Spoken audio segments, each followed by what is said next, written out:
Howdy, everybody. I'm Susan with Two Chicks with Hiking Sticks. I'm Monica. And we cover the natural, historical, and cultural things that are around us.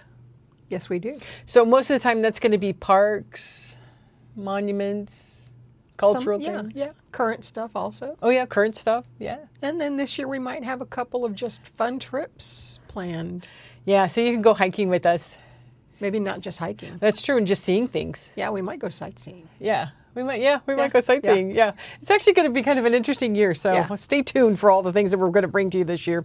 We got lots to cover. Yeah. So today's episode, I'm excited. So I'm planning a second trip to Alaska, FYI.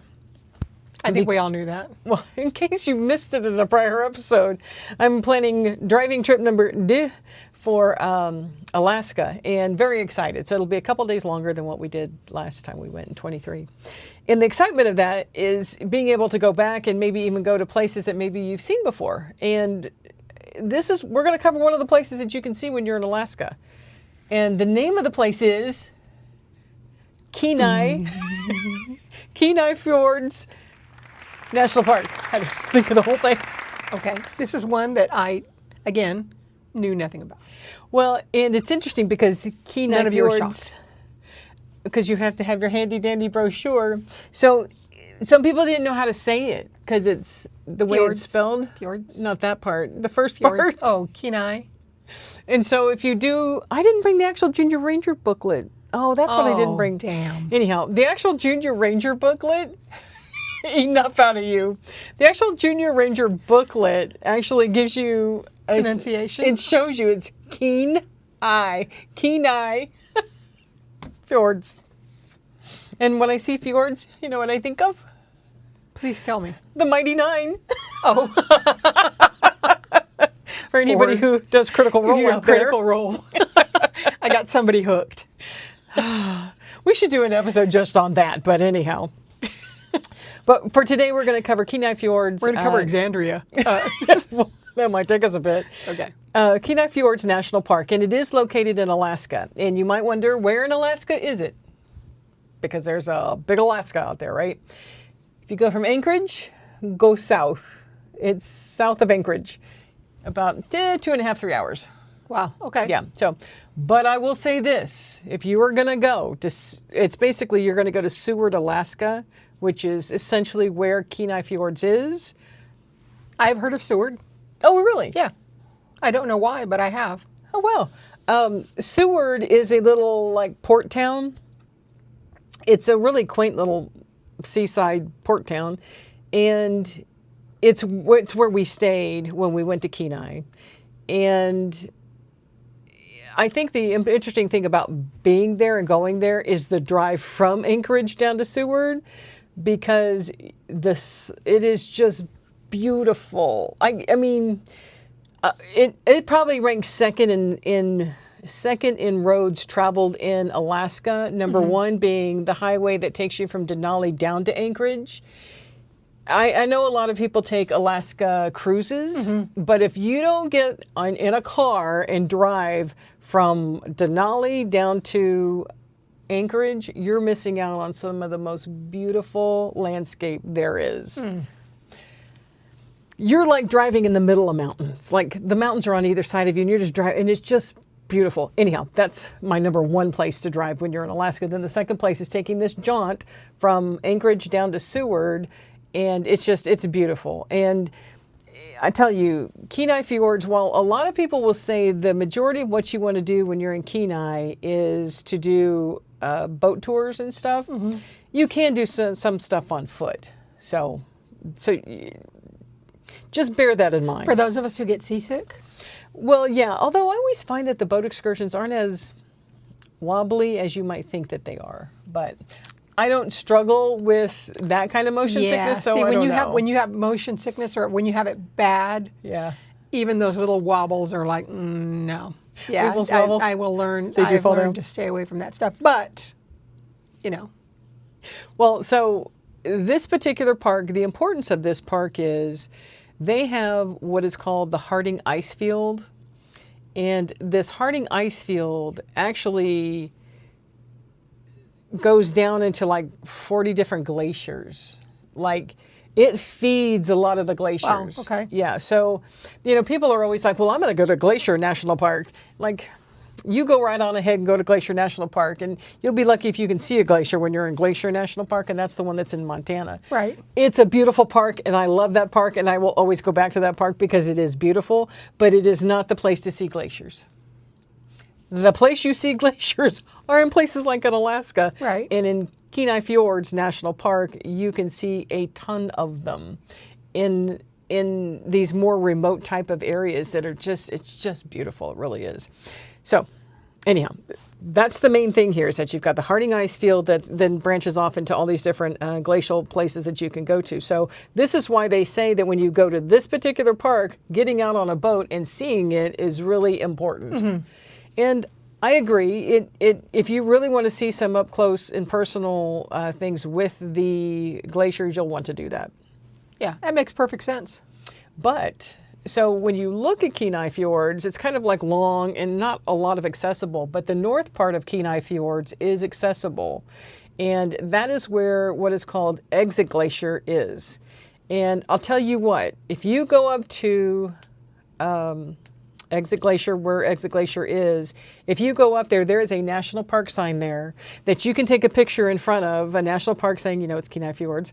And in the left-hand side, you can also get a picture that has the glacier, Exit Glacier, in it. Oh, cool. So you can get, in fact, I have a picture of my car with a national park sign and Exit Glacier all in one shot. Nice. So it's pretty cool that you can get a shot that looks like that. I was so excited to be able to do that. Put it on here. Oh, I will. I'll put it somewhere here. Awesome. So so you'll want to do that. So you're going to want to do some boating to get out on a boat. Charter. They can leave right from that area, right from Seward. You'll want to go do some boat stuff to go take tours. Now they have a lot of animal wildlife. Tons of sea otters. Nice. I love sea otters. They're cute.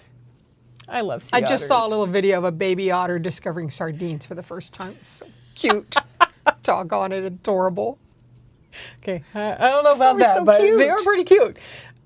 Sea otters, humpback whales. There's lots of wildlife that is out there, so that's why a boat tour is kind of worth it. Yeah, see, and that's exactly right, because I think there's times where I have to weigh, what am I going to miss? Or, will I be so sick that I can't see anything?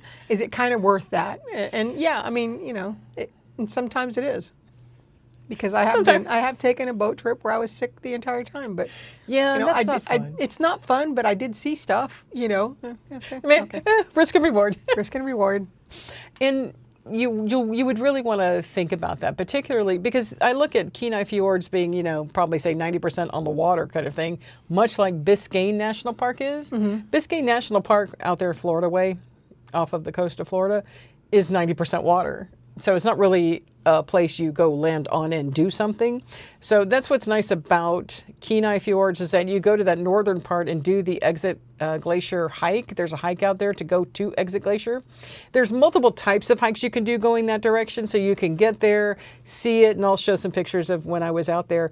You can also go down into the, what I guess is kind of like the riverbed, where basically the glacier used to be. Oh, okay. And then now has receded. Right. And they've got some really good, what do they call them? Interpretive boards, right? Oh, yeah.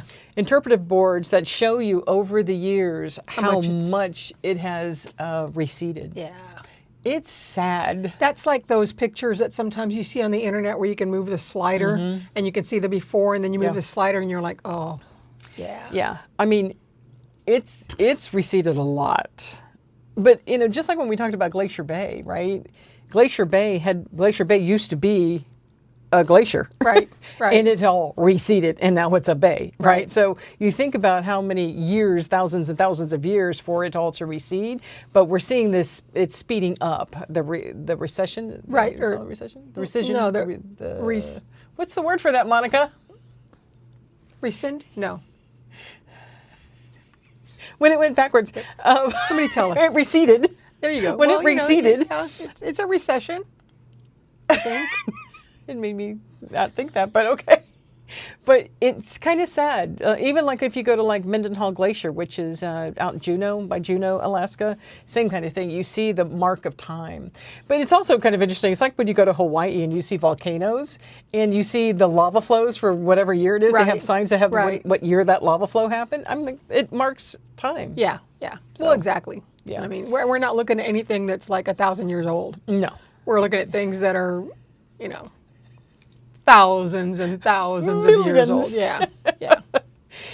And so when you go to Exit Glacier and you take that hike, it's a nice, I mean, it's probably a moderate hike, and it's a few miles, but your reward is getting up there and getting close to where Exit Glacier sits, and it is stunning to be that close to a glacier. And it is very rocky, so you definitely need sticks to go do this. It's a bit of a hike. You need to make sure you have water, even though you're in Alaska. And we went probably when it was either August or September, and it was chilly and it was rainy, because in Alaska, it's often rainy. So you want to make sure you're prepared for that. But one, I would make sure that you do Exit Glacier. If you go to Kenai Fjords, you're going to do a boat tour. You're going to do Exit Glacier hike to get close to the Exit Glacier and see all that wonderfulness that's there. Now, because we also wanted to do things that were on land, and there's not a whole lot of hiking with Kenai Fjords, if you go further south in Seward, you can get to, they have other recreational areas that are there that are not a part of the national park. So we actually did another hike, which was the Tonsina Recreational Trail, something like that. And it was pretty cool. You know why it was cool? Tell me why. Please. Well, okay, so maybe I'm an indoors girl most of the time, except for whenever I'm hiking, but this hike was particularly cool because I had never seen, you know how like there are mushrooms, like I always think of like Alice in Wonderland, like the mushroom that's red with the white dots and stuff. The poisonous one, yeah. It was there live and in person. Really? Yes. Oh, I would go just for that. And it's amazing how it just stuck out like nobody's business. And we're like, are we seeing what we're seeing? Because you always just see that in cartoons and in books and stuff. Yeah. But it was so cool, on this particular trail that that you saw that type of stuff. And because it's very kind of lush out there, you saw like all types of, I don't know if it's algae or fungi, I don't know what it is, but some green stuff growing on tree limbs, old tree limbs and stuff. And the colors of stuff was so pretty. And then you've got water trickling through here or there. Wow, that sounds really nice. It was really pretty. Yeah. It sounds like the Fey world. But it kind of reminded me of a Fey world because it had that kind of feel about it, kind of like this, I can't describe it, this emeraldy green kind of other world that you would not normally been a part of. That's very cool. Yeah. Now, I will say, on this particular hike, the Tonsina, I think it's Tonsina, on this trail, which is off of Resurrection Bay, I told you guys before, sometimes when I see us going downhill, I know that I have to come back uphill. Yeah. There was a part, and I'm like, I'm going to have to come back up this thing at some point, because it was severely going downhill, like steps down, steps down, steps down, steps down. And then you're crossing over like wooden covers and things like that to get across to, cross the water, whatever. And as much as I moan and complain about it and become unhappy about it, it's actually not bad. Okay. Well, I mean, there's always places like that, right? Where I don't remember what park I was at. I think it was the one that I told you about over in East Texas. The Cato? Yes, Cato. I think they had a hiking trail that I was like, oh yeah, steps, yeah, lots and lots of steps. But oops, but because I don't know why that happens. And so my mindset in this new year is to not think ahead like that, because I become disenchanted with the moment. Yeah, that's actually a good thing to do, probably. I want to be more in the moment when I'm hiking, because as they always say with hikes is that the end of the hike, there's a reward. And in this particular case, it was really pretty. So we got to the end of this trail, and it was really cool because you could there was like a bridge towards the end of the trail. There was like this bridge, and it was a beautiful looking out. People were out boating or whatever, and we saw bald eagles. I mean, like, it was worth the price of admission to get there, to be able to have that kind of a view and be able to take pictures and stuff. That I wish I had been more in the moment. Yeah. Instead of going, I'm going to have to climb back up all those stairs. I get it. I do the same thing. And I shouldn't do that. But I'm a realist. I'm not a pessimist. I'm not an optimist. You're realistic Rita, not Debbie Downer? That's right. I am realistic Rita. And I admit that probably part of that is pessimistic, especially when I'm hiking. Yeah. So, but going back up, it wasn't so bad. And I have to be thankful for the fact that it was cooler, although it was still rainy. We all had our rain jackets on. It wasn't bad. But this is where, particularly, I don't know, maybe this is more in Alaska, but on the trail going up, there's a road that kind of goes off to the right. It is very, very, very, very clearly marked no trespassing, because there is private land around there as well. Wow. Yeah. Okay. So it's really important to pay attention to the signs, because we really felt like if we had crossed a line somewhere, like they probably had trail cameras and everything there, tons of signage do not go beyond this point. Yeah. So you just have to be mindful of it. But it was a bit of a hike, that Tonsina Trail.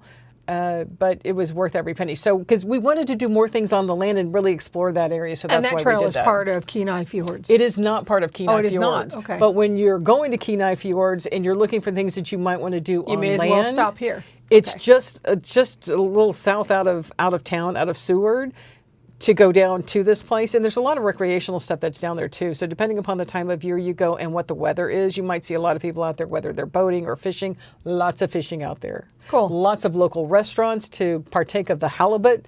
Their halibut is really good. Yum. It's really good, really fresh. It's a great place to go. Cool. So that's kind of the word on Kenai. Kenai is about glaciers. It's about the mini glaciers that they have out there for you to go see.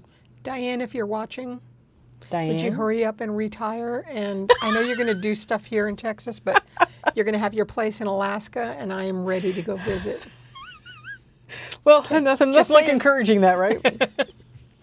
Yeah. So I think that when you look at all of our national parks, and I talk a lot about our Alaskan parks, they were all established in 1980. It was like an Alaska thing that was done. All the parks were established at the same time, and which is really good, because it's really preserving this beautiful land, this natural area that when you go, you're just in awe. So I had, again, taken a cruise. I've done it on land. I've done both to understand that the value of seeing Alaska really is on foot and getting on these trails and getting out and seeing what's out there. Yeah. One day I'll get out there. And see that little red mushroom. Yes, and see that mushroom. But I'm just amazed by the fact that it's real. Well, it's real, and that I saw it in the wild, right? Yeah, that's very cool. But just the number of mushrooms and things that are kind of growing in different places and stuff, just because it's kind of lush over there. Like they get a lot of precipitation. Yeah, it's a lot of precipitation that's out there, so it's really worth it. So anyhow, I think that about covers Kenai Fjords. But when you're there, make sure you get your brochure, and then you have to make sure you get your little badge. My little Kenai Fjords Junior Ranger badge. Yep, September 4th, 2023. Because when you do your Junior Ranger badges, this was a suggestion by a National Park Ranger, is that you stamp the back of it with the park stamp, so you know what date that you went. Yes. So, all right. And we really like this one because it's wood. Anyhow. Okay, so that's all we have for today. Hopefully you've enjoyed our review of Kenai Fjords. Yes. It sounds like someplace I'd like to visit. And maybe I would actually find a way to, I don't know, those bands don't work. I'm just telling you from experience. Those acupressure bands. You got to figure that out. They don't work. Yeah, so if anybody out there has any recommendations on things to help with that motion sickness on I would boats, need to try maybe the patch or something, because, those things are... Yeah, because they're all-day excursions when you go out, so there's that. Yeah. But I hope that you do, or maybe one day, maybe the two chicks take a drive up to Alaska. Who knows? You never know. We could just be or on maybe the we'd loose. Fly. And then rent a car while we're there, and you could see everything. It's a 10-day journey. It's not the same. Maybe. Because then you don't get to... anyhow, we'll see. Maybe you never know. In a couple of years, you never know. I'll do the driving because that's what I do. Is I do the driving to Alaska. I mean, I don't mind driving. I'm just saying it's a long time in a car with you. She'd be singing Taylor Swift the entire time. It's not pretty. There's nothing wrong with Taylor Swift. There's nothing wrong with Taylor Swift singing. Hey, you can deal with my Taylor Swift because I deal with your dang Critical Role. The warning. You're not dealing with Critical Role. I got you into Critical Role. Don't even go there. My time is gone. And you're listening to the warning too. So what do you have to say about it? We're even Stevens. All right, well, that's all we have for you today. So in the meantime, while you're looking for stuff to come out, make sure you have subscribed to us, get notifications, get alerts. We're posting weekly, and we're posting all sorts of different types of content this year. We're everywhere. That's right. So support us by subscriing to us. We also have merch. You can always get T-shirts if you want to support the ladies. Storefront. We'll have the link here, yep. And you can buy us a coffee. And you can buy us a coffee and support this channel. That would be nice. We would appreciate it. Anything else? I think that's it. All right. Well, until then, hike your own hike. We'll check you later. Bye, guys. Bye.